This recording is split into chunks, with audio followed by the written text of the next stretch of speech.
Hello, my friends. Welcome to another night of A Silent Witness. Tonight we begin with chapter 14, A Lonely Woman. If I had had any intention of avoiding Mrs. Samway, that intention must inevitably have been frustrated, for her recognition was as instantaneous as my own. Almost as I turned the corner, she looked up and saw me, and a few moments later she rose and advanced in my direction, so that to an onlooker it would have appeared as if we had met by appointment. There was obviously nothing for it but to look as pleased as I could manage at such short distance, which I did, shaking her hand with hypocritical warmth. "And I suppose, Dr. Jardine," said she, "you are thinking what a very odd coincidence it is that we should happen to meet here." "Oh, I don't know that it is so very odd. I live about here, and I understood you to say that you often come up to the Heath. At any rate, our last meeting was a good deal more odd." "Yes, indeed, but the truth is that this is not a coincidence at all. I may as well confess that I came here deliberately with the intention of waylaying you." This very frank statement took me aback considerably, so much so that I could think of no appropriate remark beyond mumbling something to the effect that it was very flattering of her. "I have been," she continued, "trying to get a few words with you for some time past, but although I have lurked in your line of march in the most shameless manner, I have always managed to miss you. I thought, from what you told me, that you passed Robinson's shop on your way to the hospital." "So I do," I replied mendaciously, for I could hardly tell her that I had lately taken to shooting up by streets with the express purpose of avoiding that particular stretch of pavement. "It's rather curious that I never happened to meet you there. However, I didn't. So today I determined to take the bull by the horns and catch you here." This last statement, like the former ones, gave me abundant matter for reflection. How the deuce had she managed to catch me here? I supposed that she had seen Sylvia and me in the Hampstead Road, and had guessed that we were coming on to this neighborhood. That was a case of feminine intuition, which, like the bone setter's skill, is a wonderful thing. When it comes off, and when it doesn't, one isn't expected to notice that fact. Then she had gone on ahead, still guessing at our final destination, and kept us in sight while keeping out of view herself.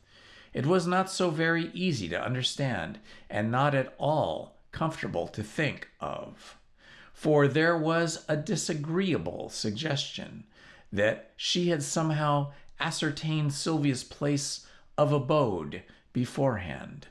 And yet, well, the whole affair was rather mysterious. "You don't ask why it was that I wanted to waylay you," she said, at length, as I made no comment on her last statement.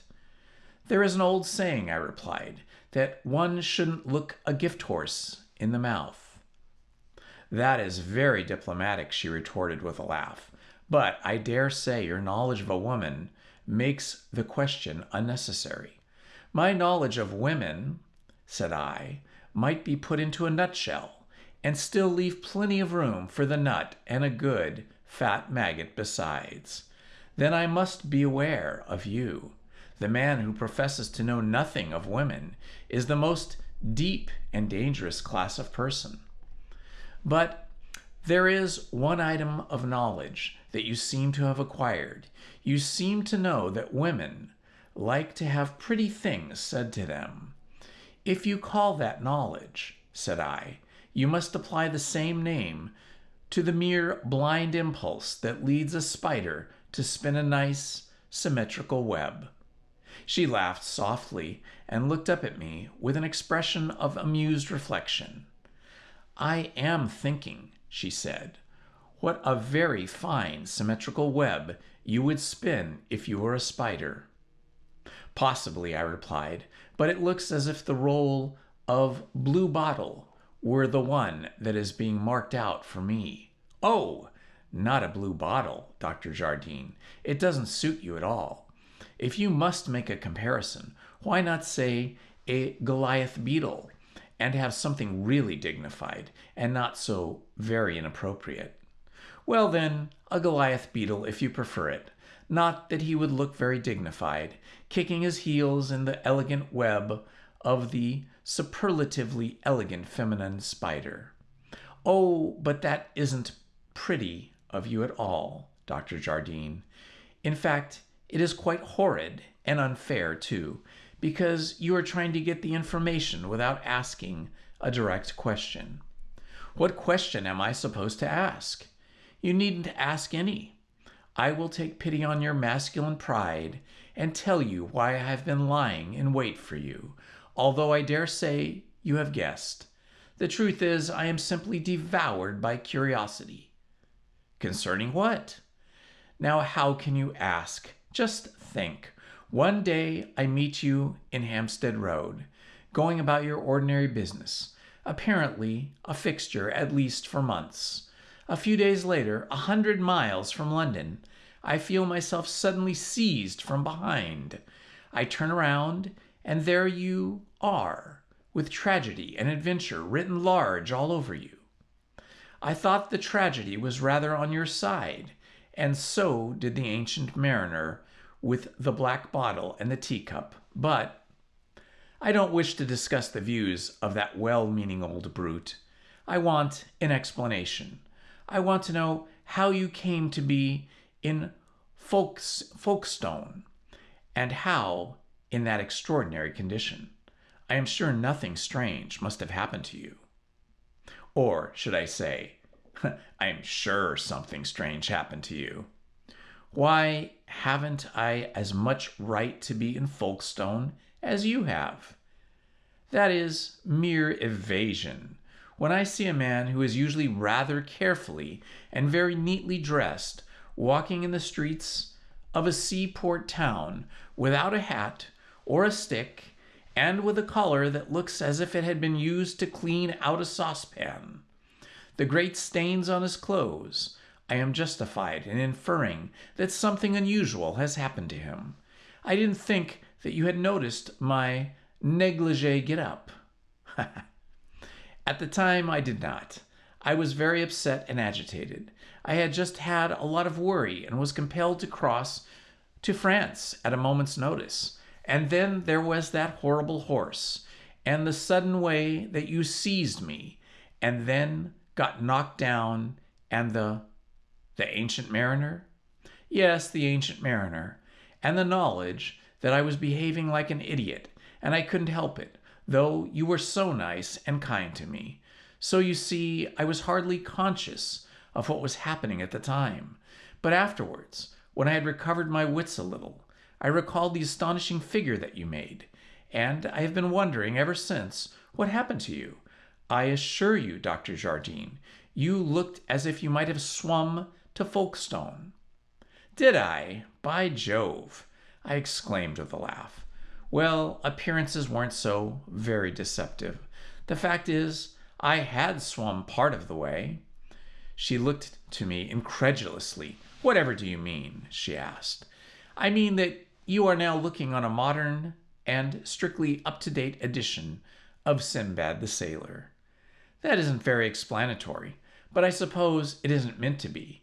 It is just a preliminary stimulant to whet my appetite for marvels, and most unnecessary ones, I can assure you, for I am absolutely agape with curiosity. Do go on. Tell me exactly what had happened to you.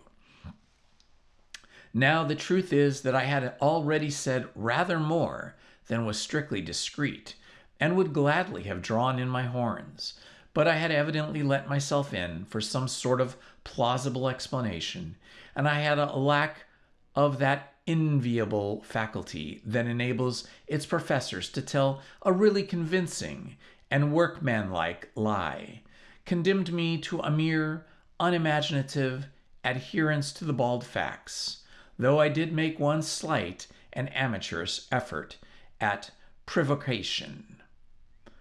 "You want a detailed log of Sinbad's voyages, do you?" said I. "Then you shall have it. We will begin at the beginning. The port of departure was the embankment somewhere near Cleopatra's Needle. I was leaning over the parapet, staring down at the water like a fool, when some practical joker came along and, apparently thinking it would be rather funny to give me a fright, suddenly lifted me off my feet. But my jocose friend hadn't allowed for the top-heaviness of a person of my height, and before you could say knife, I had slipped from his hold and taken a moist, stylish header into the water. Fortunately for me, a barge happened at the moment to be towing past, and when I had managed to haul myself on board, I fell into the arms of a marine species of Good Samaritan, who, not having a supply of orthodox oil and wine, proceeded to fill me up with hot gin and water, which is distinctly preferable for internal application. Then the Samaritan aforesaid clothed me in gorgeous marine raiment and stowed me in a cupboard to sleep off the oil and wine,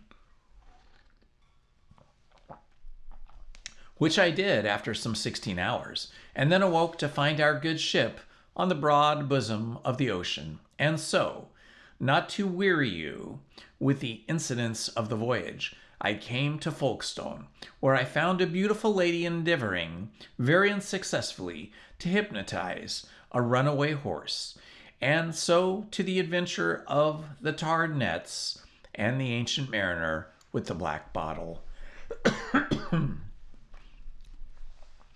Mrs. Samway smiled a little, consciously, as I mentioned the last incidents, but the smile quickly faded and left a deeply thoughtful expression on her face. "You take it very calmly," said she, "but it seems to me you have been rather in a terrible experience. You really had a very narrow escape from death." "Yes, quite near enough. I am far from wanting any more from the same tap. And I don't quite see why you assume that it was mere clumsy joke that sent you into the river by accident. Why, what else could it have been? It looks more like a deliberate attempt to drown you. Perhaps you have some enemy who might want to make away with you." "I haven't. There isn't a soul in the world who owes me the slightest grudge." "That seems rather a bold thing to say, but I suppose you know. Still, I should think you ought to bear this strange affair in mind, and be a little careful when you go out at night. To avoid the riverside, for instance. Did you give any information to the police about the accident, as you call it?" "Good Lord, no. What would have been the use? I thought you might have given them some description of the man who pushed you over." "But I never saw him. I don't even know for certain that it was a man. It might have been a woman for all that I can tell." Mrs. Samway looked up at me with that strangely penetrating expression that I had seen before in those singular pale eyes of hers. "You don't mean that," she said. "You don't really think that it could have been a woman?" "I don't think very much about it. But as I never saw the person who did me the honor of hoisting me overboard, I am clearly not in a position to dispose as the sex of the person. But if it was a woman, she must have been a uncommonly strong one." Mrs. Samway continued to look at me questioningly. "I thought you seemed to hint at a suspicion that it actually was a woman. You would surely be able to tell." "I suppose I should if there were time to think about the matter. But you see, before I was fairly aware that anyone had hold of me, I was sticking my head into the mud in the bottom of the river, which is a process that does not tend very much to clarify one's thoughts." "No, I suppose not," she agreed. "But it is a most mysterious and dreadful affair. I can't think of how you can take it so calmly. You don't seem to be in the least concerned by the fact that you have been within a hair's breadth of being murdered. What do your friends think about it?" "Well, you see, Mrs. Samway, I replied evasively. One doesn't talk much about incidents of this kind. It doesn't sound very credible, and one doesn't want to gain a reputation of a sort of modern Munchausen. I shouldn't have told you, but that you were already partly in the secret, and that you cross-examined me in such a determined fashion. But, she exclaimed, do you mean to tell me that you have said nothing to anyone about this extraordinary adventure of yours? No, I don't say that. Of course, I had to give some sort of explanation to my landlady, for instance, but I didn't tell her that all that I have told you. And I would rather, if you don't mind, that you didn't mention the affair to anyone. I should hate to be suspected of romancing. You shan't be through anything that I may say, she replied, though I should hardly think that anyone who knew you would be likely to suspect you of inventing imaginary adventures. For some minutes after this, we walked on without speaking, and from time to time I stole a glance at my companion, and once again I found myself impressed by something distinctive and unusual in her appearance. Her unquestionable beauty was not like that of most pretty women, localized and unequal, having features of striking attractiveness set in an indifferent or even defective matrix. It was diffused and all-pervading, the product of sheer physical excellence. With most women, one feels the more attractive wares are judiciously pushed to the front of the window, while a discreet reticence is maintained respecting the unpresentable residue. Not so with Mrs. Samway. Her small, shapely head, her symmetrical face, her fine, supple figure, and her easy movements all spoke of a splendid physique. She was not merely a pretty woman. She was that infinitely rarer creature, a physically perfect human being, comely with the comeliness of faultless proportion, graceful with the grace of symmetry and strength. Suddenly she looked at me with just a hint of shyness and a little heightening of the color of her cheek. Are you going to tell me again, Dr. Jardine, that a cat may look at a king, or was it that a king may look at a cat? Whichever you please, I replied. We will put them on a footing of equality, excepting that the king might have the better claim if the cat happened to be an exceptionally good-looking cat. But I wasn't really staring at you this time. I was only giving you a sort of friendly look over. You weren't quite yourself, I think, when we last met. No, I certainly was not. So you are now making an inspection. May I ask if I am to be informed of the diagnosis, as I think you call it? Now, to tell the truth, I had thought her looking rather haggard and worn and decidedly thinner, and when her sprightliness subsided in the intervals of our somewhat flippant talk, it had seemed to me that her face took on an expression that was weary and even sad, but it would hardly do to say as much.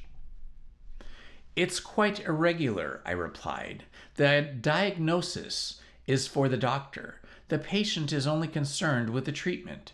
But I'll make an exception in your case, especially as my report is quite unsensational. I thought you looked as if you had been doing rather too much and not greatly enjoying the occupation. Am I right? Yes, quite right. I have had a lot of worry and bother lately, and not enough rest and peace.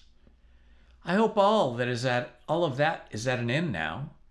I don't know that it is, she replied, wearily, or, for that matter, that it will ever be. Fate or destiny, or whatever we may call it, starts upon us at a certain road, and along that road we must need to trudge, wherever it may lead. I was rather startled at the sudden despondency of her tone. Apparently the road that Mrs. Samway trod was not strewn with roses. Still, I said, it is a long road that has no turning. It is, she agreed bitterly, but many have to travel such a road to find the turning at the last barred by the churchyard gate. Oh, come, I protested. We don't talk of churchyards At your time of life, we think of the jolly wayside inns and the buttercups and daisies and the May blossom in the hedgerows. Churchyard, indeed. We will not leave that to the old folk in the village donkey, if you please. That is who that is for. She smiled rather wanly. Her gaiety seemed to have deserted her for good. The wayside inns and the wayside flowers, said she, are your portion. At least I hope so. They are not for me, and after all, there are worse things to think of than a nice quiet churchyard, with a village donkey browsing among the graves, as you say. I quite agree with you, from the standpoint of the disinterested spectator, not contemplating freehold investments.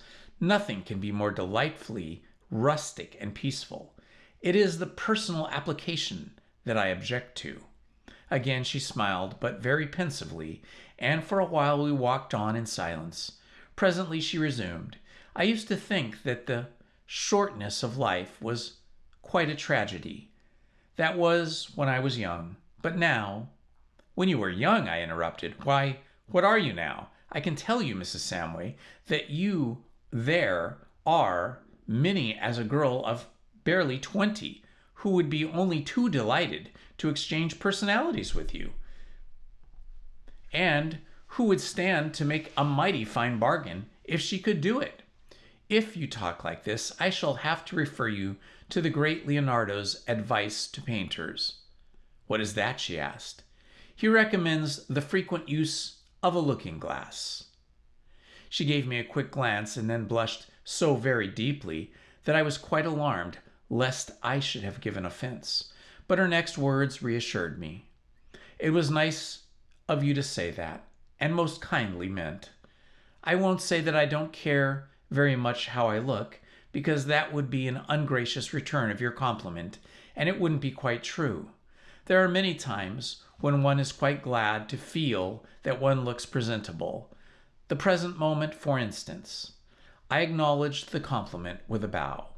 Thank you, I said. That was more than I deserved. I only wish that your fortune was equal to your looks, but I'm afraid it isn't. I have an uncomfortable feeling that you are not very happy. I am afraid I'm not, she replied. Life is rather a lottery, you know. The worst of it is that you can only take a single ticket. So when you find that you've drawn the wrong number and you realize that there is no second chance, well, it isn't very inspiring or inspiriting, is it? I had to admit that it was not, and after a short pause, she continued, Women are poor dependent creatures, Dr. Jardine. Dependent, I mean, for their happiness on the people who surround them. But that is true of all of us.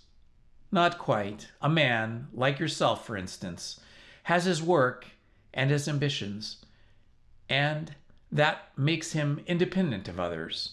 But for a woman, whatever pretenses she may make as to larger interests in life, a husband, a home, and one or two nice children form the real goal of her ambition. But you are not a lone spinster, Mrs. Samway, I reminded her. No, I am not. But I have no children, no proper home, and I am not a real friend, I have not a real friend in the world, unless I may think of you as one.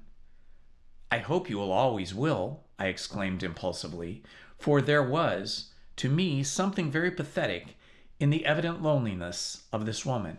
She must, I felt, be friendless, indeed, if she must need appeal for friendship to a comparative stranger like myself.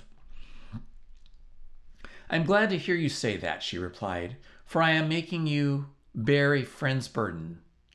I hope you will forgive me for pouring out my complaints to you in this way. It isn't difficult, said I, to bear other people's troubles with fortitude, but if sympathy is any good, believe me, Mrs. Samway, when I tell you that I am really deeply grieved to think that you are getting so much less out of life than you ought. I only wish that I could do something more than sympathize. I believe you do, she said. I felt at Folkestone how kind you were, as a good man is to a woman in her moments of weakness. That is why I suppose I was impelled to talk to you like this. And that is why, she added after a little pause, I felt a pang of envy when I saw you pass with your pretty companion. I started somewhat at this. Where the deuce could she have seen us near enough to tell whether my companion was pretty or not? I turned the matter over rapidly in my mind, and meanwhile I said, I don't quite see why you envied me, Mrs. Samway. I didn't say that I envied you, she replied, with a faint smile and a suspicion of a blush. Or her either, I retorted. We are only the merest acquaintances. My conscience smote me somewhat as I made this outrageous statement, but Mrs. Samway took me up instantly. Then you've only known her for quite a short time? The rapidity with which she had jumped to this conclusion fairly took my breath away, and I had answered her question before I was aware of it. But I added, I don't quite see how you arrived at your conclusion. I thought, she replied, that you seemed to like one another very well. So we do, I think, but can't acquaintances like one another? Oh, certainly, but if they are a young man and a maiden, they are not likely to remain mere acquaintances very long. That was how I argued. I see. Very acute of you. By the way, where did you see us? I didn't see you. Of course you didn't, yet you passed quite close to me, on the Spaniards' Road, immersed in conversation, a little suspecting that the green eyes of envy were fixed on you. Oh, now, Mrs. Samway, I can't have that. They're not green. You know, although that their exact color is, I shouldn't like to say offhand. What, not after that careful inspection? That didn't include the eyes? Perhaps you wouldn't mind if I made another, just to satisfy my curiosity and settle the question for good. Oh, do, by all means, if it is such a weighty question. We both halted and stared into the clear depths of her singular pale haze with the impertinent affection of profound scrutiny, while she looked up smilingly into mine. Suddenly, to my utter confusion, her eyes filled, and she turned away her head. Oh, please forgive me, she exclaimed. I beg your pardon. I do beg your pardon most earnestly for being such a wretched bundle of emotions. You would forgive me if you knew what I can't tell you. There is no need, dear Mrs. Samway, I said very gently, laying my hand on her arm. Are we not friends?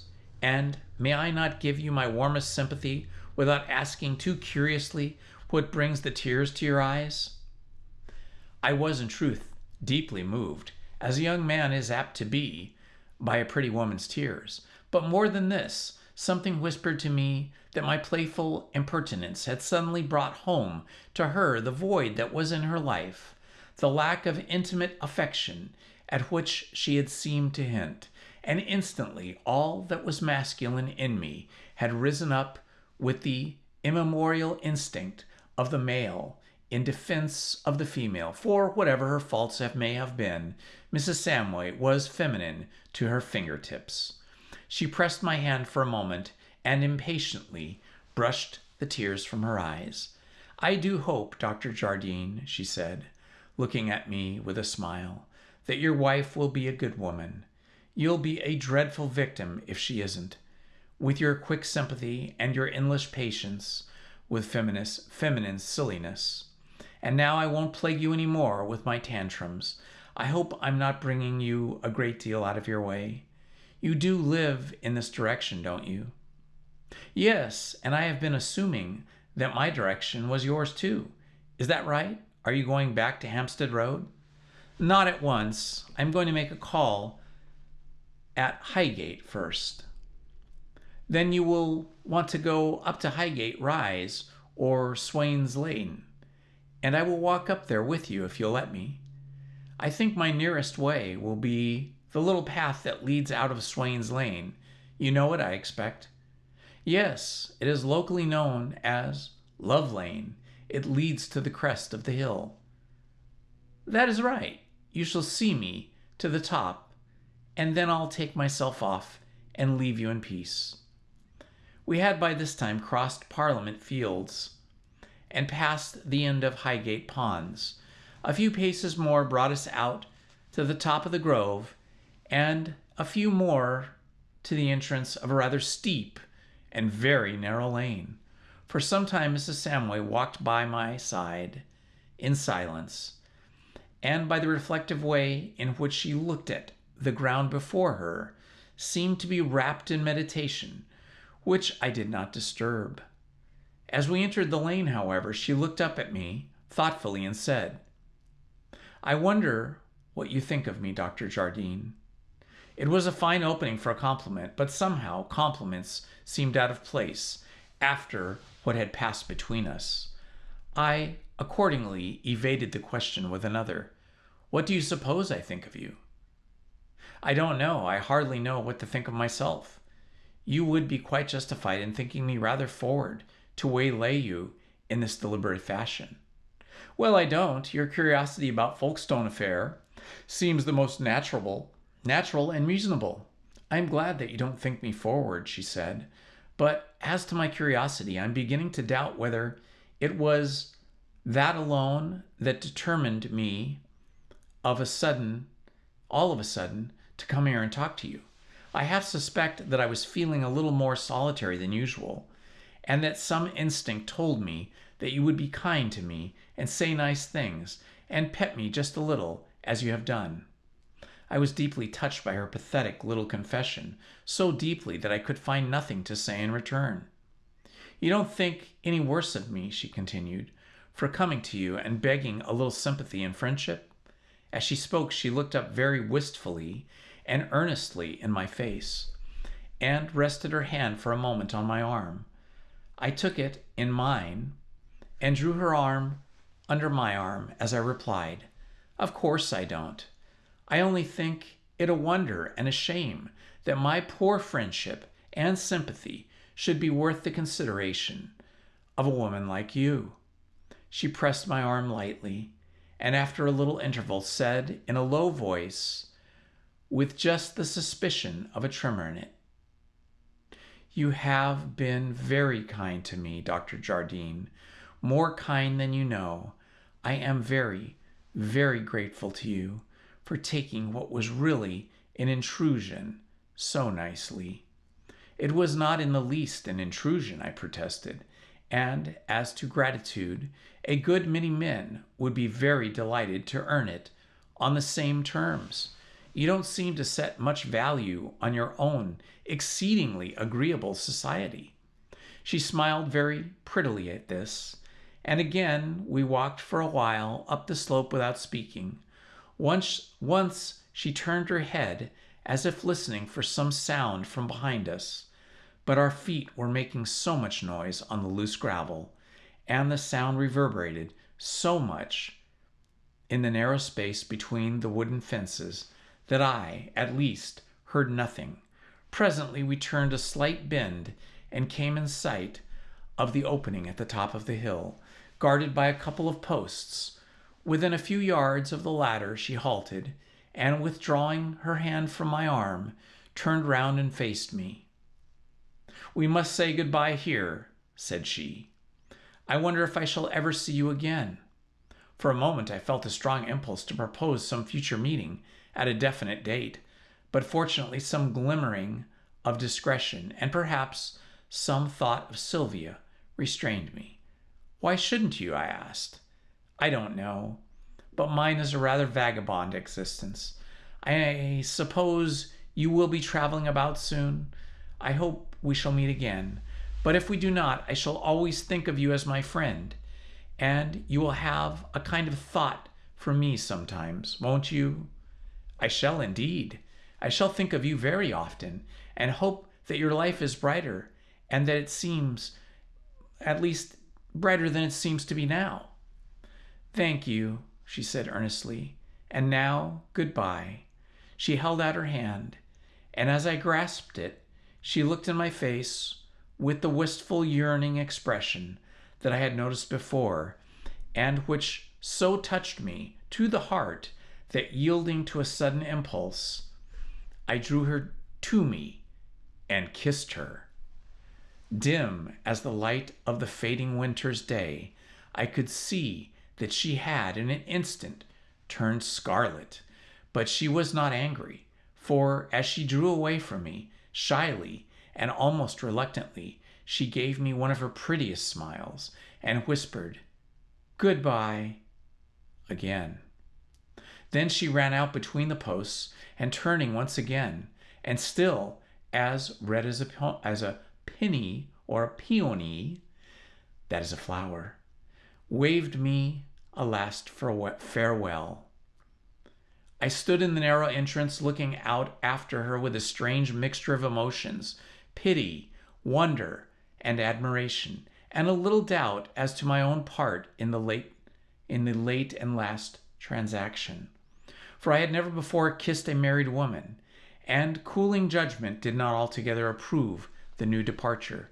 For if Mr. Samway was not all that he might be, still was Mrs. Samway, and I wasn't.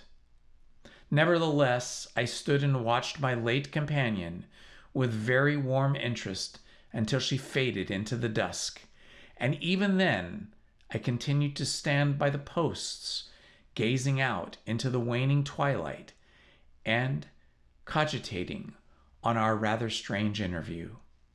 Suddenly my ear caught a sound from behind me, down the lane, a sound which, while it set my suspicion on alert, brought a broad grin to my face. It was what I suppose I must call a stealthy footstep, but the stealthiness might have stood for the very type and essence of futility, for as I have said, the ground sloped pretty steeply and was covered with loose pebbles, whereby every movement of the foot was rendered as audible as a thunderclap. However absurd as the situation seemed, it's if the unseen person was really trying to approach by stealth, it was necessary to be on my guard. Moreover, if this should chance to be the person with the nystagmus, the present seemed to be an excellent opportunity for coming to some sort of understanding with him. Accordingly, I wheeled about and began to walk back down the lane. Instantly, the steps, no longer stealthy, began to retire. I quickly quickened my pace, and the unknown and invisible eavesdropper quickened his. Then I broke into a run, and so did he, notwithstanding which I think I should have had him, but for an untoward accident. The ground was not only sloping, but under the loose gravel was as hard as stone. Consequently, the foothold was none of the best, as I presently discovered, for as I raced down one of the steepest slopes, the pebbles suddenly rolled away under my foot, and I lost my balance. But I did not fall instantly. Half recovering, I flew forward, clawing the air, stamping, staggering, kicking up the gravel, and making the most infernal hubbub and clatter, before I finally subsided into a sitting position on the pebbles. When I rose, the footsteps were no longer audible, though the lower end of the lane was still some distance away. I resumed my progress at a more sedate pace, and kept a sharp lookout for a possible ambush. Though the lane was too narrow, even in the darkness that now pervaded it, to furnish much cover to an enemy. Some distance down I came to an opening in the fence, where one or two boards had become loose, and was half disposed to squeeze through and explore, but I did not.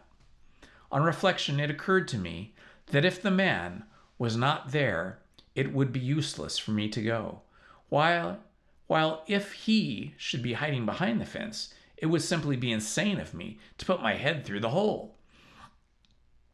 When I emerged into the road at the bottom, I looked about vaguely, but of course there was no sign of the fugitive, nor, indeed, could I have identified him as if I had met him. I loitered about undecidedly for a minute or two, and then, realizing the futility of keeping a watch on the entrance of the lane for a man whom I did not recognize, and becoming conscious of a ravenous desire for food, I made my way down the grove in the direction of my lodgings. Chapter 15. Exit Dr. Jardine.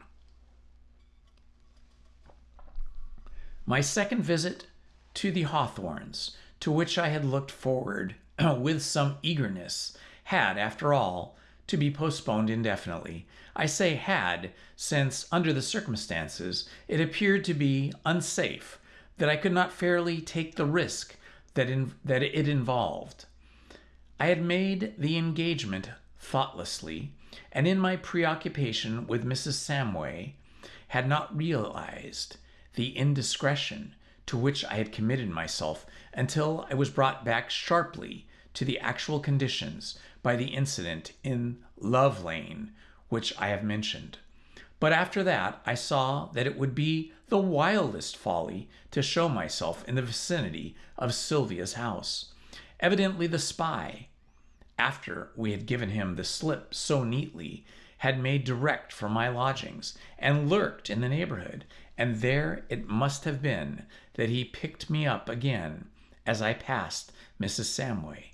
Of course, it was not possible that the unseen person in the lane was not really shadowing me at all, but his stealthy approach, his hasty retreat, and his mysterious disappearance left me in a very little doubt on the subject. I was not very nervous about the enigmatical person on my own account. In spite of my alarming experiences, I found it difficult to take him as seriously as I should have done, and still felt a quite unjustifiable confidence in my capability of taking care of myself. But Sylvia's account was exceedingly uneasy.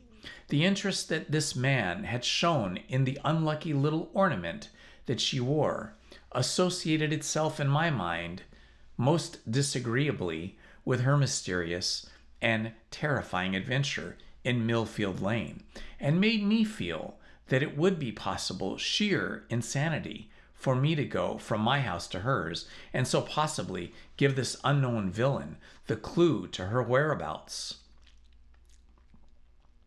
This conclusion, at which I had arrived overnight, was confirmed on the following morning, for, having taken a brisk walk out in the direction of Harrow, and having kept a very sharp lookout,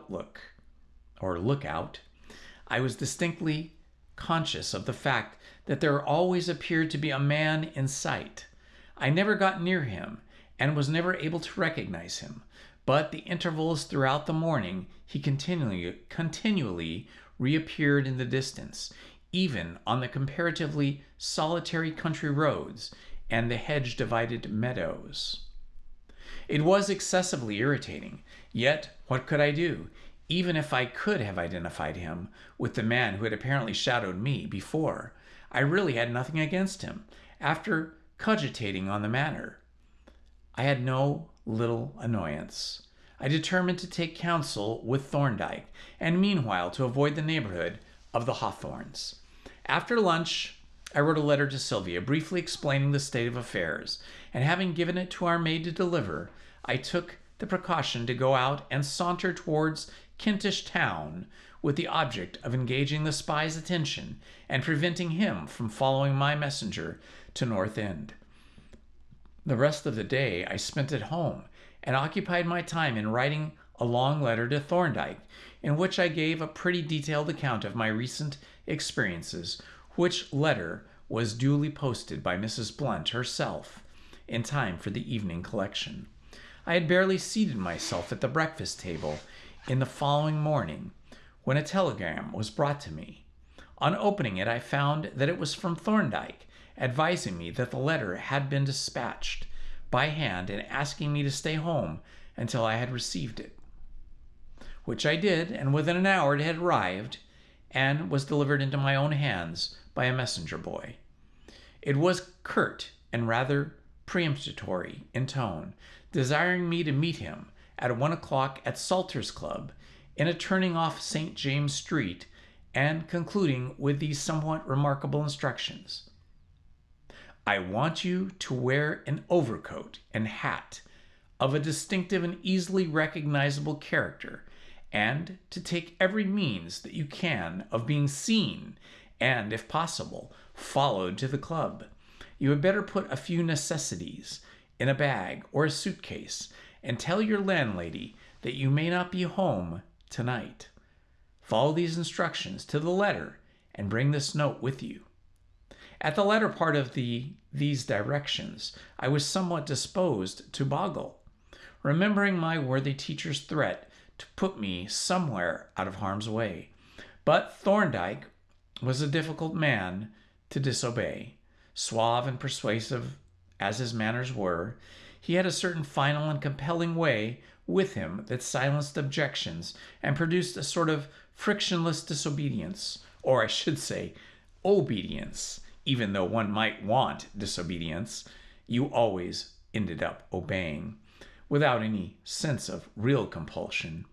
Hence, notwithstanding, a slight tendency to bluster and tell myself that I would see him hanged before I would submit to being mollycoddled like an idiot, I found myself presently walking down the Grove in a buff overcoat and a gray felt hat, carrying a green canvas suitcase in which were packed the necessities for a brief stay away from home, and bearing in my pocket the incriminating letter.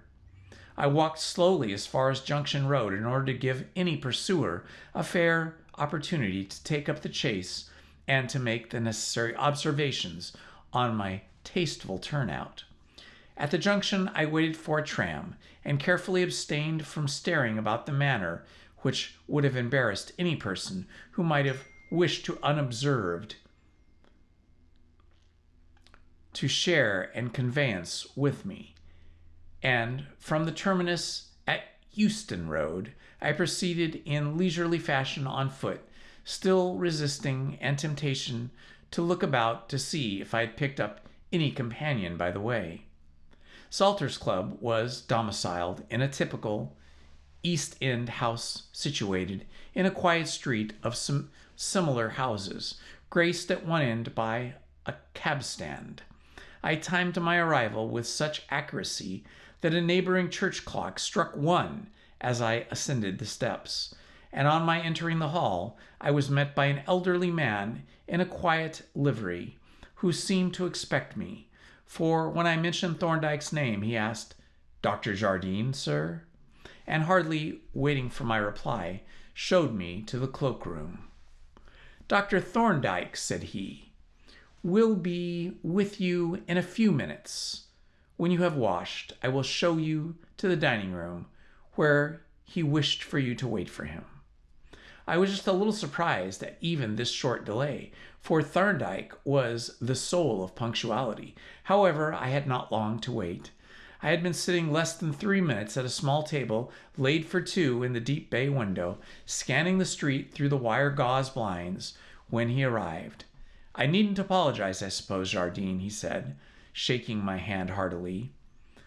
"You will have guessed why I have kept you waiting." "You flatter me, sir," I replied with a slight grin. "I haven't your powers of instantaneous deduction."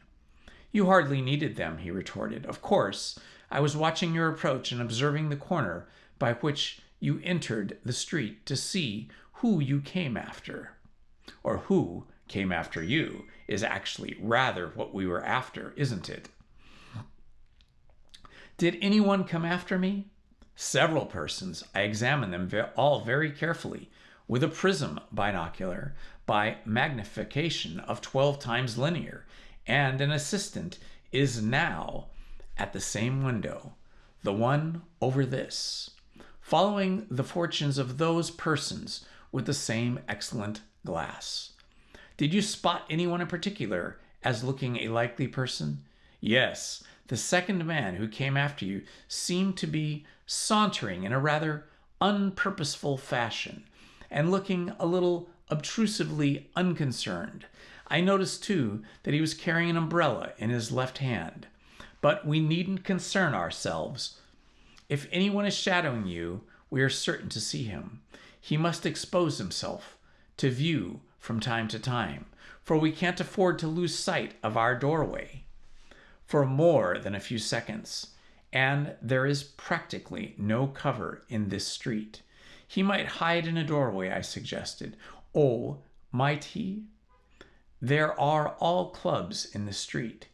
He'd very soon have the servants out wanting to know his business.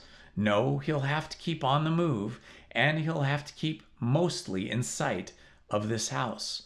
And meanwhile, we are going to take our lunch at our leisure and have a little talk to while away the time. The lunch was on a scale that my youthful appetite approved strongly. Though the number of courses was irrelevant, time-consuming kickshaws struck me as rather unusual. And I never saw a man eat so slowly and delay a meal so much as Thorndyke did on that particular occasion. I believe that it took him a full 20 minutes to consume fried sole. And then he created further delay by drawing my attention to the skeleton on his plate as an illustration of inherited deformity adjusted to special environmental conditions.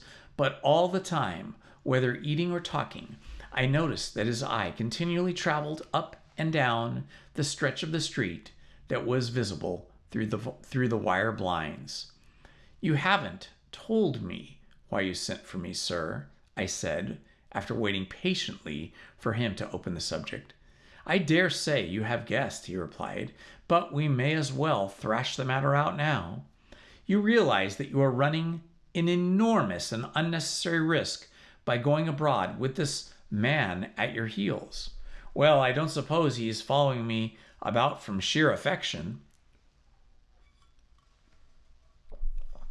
"No, I thought it possible that he might be a plainclothes policeman, but I have ascertained that he is not.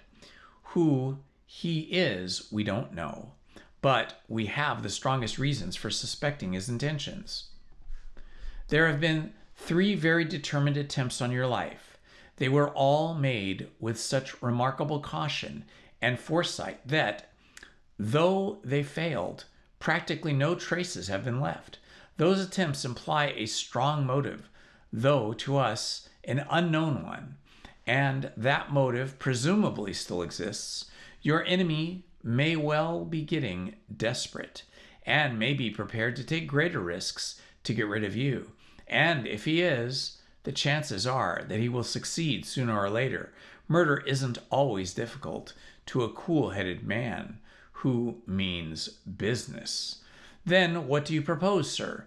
"I propose that you disappear from your ordinary surroundings and come and stay for a time at my chambers in the Temple." This was no more than I had expected, but my jaw dropped considering notwithstanding. "It's awfully good of you, sir," I stammered. And so, to be sure, it was. But don't you think it would be simpler to turn the tables on this Johnny and shadow him? An excellent idea, Jardine, and one, I may say, that I am acting on at this moment. But there isn't so much in it as you seem to think. Supposing we identify the man and even run him to earth. What then? We have nothing against him. We know of no crime that has been committed. We may suspect the man whom you saw at the Hampstead had been murdered, but we can't prove it. We can't produce the body or even prove that the man was dead. And we couldn't connect that person with the affair because nobody was known to be connected with it. I should like to know who this man is, but I don't want to put him on his guard. And above all, I can't agree to your going about as a sort of live bait to enable us to locate him.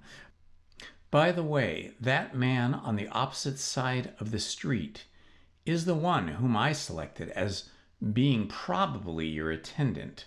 Apparently, I was right, as this is the 3rd time he has passed. Do you recognize him?" I looked attentively at the uncharacteristic figure on the farther side of the street, but I could find nothing familiar in his appearance. "No," I replied, "he doesn't look to me like the same man. He is dressed differently, but that's nothing, as he has been dressed differently on each occasion. And that torpedo beard and full mustache are quite unlike, though there is nothing in that either. But that man looks different altogether, distinctly taller, for instance." Thorndyke chuckled. "Good," said he. "Now look at his feet as he passes opposite. Did you ever see an instep set at that angle to the sole? And does not your anatomical conscience cry out at a foot of that thickness?" "Yes, by Jove!" I exclaimed. There's room for a double row of metatarsals. It's a fake of some kind, I suppose. Cork razors inside high-heeled boots. Through the glasses, I could see that the boots gaped considerably at the instep, as they will when there's a pad inside as well as a foot. But you notice also that the man is dressed for height. He has a tall hat, a long coat, and his shoulders are obviously raised by padding. I think there is very little doubt that he is our man." "It must be a dull job," I remarked, "hanging about by the hour to see a man come out of a house." All right, my friends, I think our hour is up. We are midway through this chapter, but we will pick this up and continue again tomorrow night. So until tomorrow, love to you all. This has been Indiana Homes. Good night. Please hit the like button, subscribe, and hit the notifications button. Thank you very much.